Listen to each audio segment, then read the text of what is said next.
Everybody, good evening. I'm super excited to be here. Honestly, if I could snap my finger and go back to college, I would. I think about it all the time. And so y'all are giving me a chance, to go back in time. And Charnel, thank you so much for everything that you just presented. I always just think how fortunate, when I come into these space to be like, man, I did not have these sort of conversations when I was in college. And so I'll tell you, there was one in high school, I heard this quote, and the quote said, "The world will tell you who you are until you tell the world." And that quote never left me.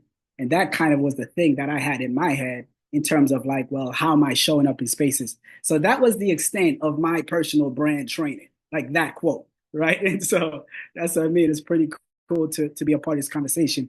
I'll tell you a little bit about me. I was born and raised in Jamaica, came to America in the fourth grade, had to figure out the entire thing. So many people helped me out, and that's why I'm so passionate about the work that I do right now. Went to SUNY Albany for undergrad, went to Fordham University to get a master's in business. Now I'm a founder a few times over, educator, mentor. I'm Jamaican. Let's do a whole bunch of stuff. Speaking, you know how it goes. But ultimately, my background is in corporate America, and in addition to everything that I've done, I am just a lover of all things Caribbean. And throughout my corporate background, I always thought, how could I take this back into my Caribbean spaces?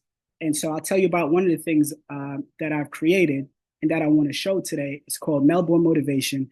Melbourne Motivation, again, God's hand.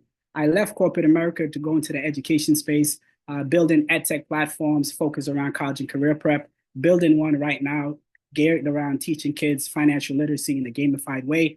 But I went onto the radio once to do an interview promoting the college and career prep. Turns out God gave me an opportunity to be on the radio for 2 years. And what I was on the radio doing and what became Melbourne Motivation is I was finding young Caribbeans, right? Like Dr. Simpson, like Charnel, and I would interview them on the radio 93.5. So if you can see my screen, this is a graphic. Every single person you see here, they're all Caribbeans, every single one of them. They're amazing. If you look to the left, you see Dr. Simpson. So you know the caliber of persons I'm talking about, right? They're doctors, lawyers, politicians, producers, like you name it. And so I would interview them to amplify their story. And a big part of it was we hear so much about the negative stuff that's coming out the Caribbean. We hear so much about the negativity of young people and what they're doing, but we're not talking about the everyday heroes, right? Like you, who you're in school, you're achieving, you're striving, you're doing good, you're leading.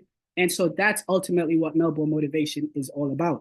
And so I stopped doing the interviews, going to get back into it. But then what I thought was super important was to create a space, to create a community, very much like what we're doing now, to say the conversation shouldn't stop, the amplification of all things Caribbean shouldn't stop, the amplifying young Caribbean leaders and young Caribbean leaders having a space where that Caribbean charisma, the Caribbean culture, the Caribbean connectedness can continue.